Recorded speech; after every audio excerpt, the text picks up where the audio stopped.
शाहिद अफरीदी की अगर कैप्टन की बात की जाए तो उन्होंने सिर्फ एक टेस्ट मैच में पाकिस्तान की टेस्ट क्रिकेट टीम की नुमाइंदगी की।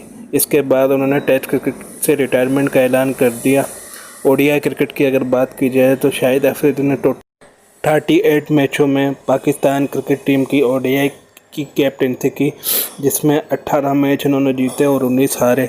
T20 क्रिकेट की अगर बात की जाए तो 44 मैचों में उन्होंने T20 क्रिकेट की नुमाइंदगी की, मतलब वो कप्तान रहे, जिसमें से 25 उन्होंने जीते और 19 हारे।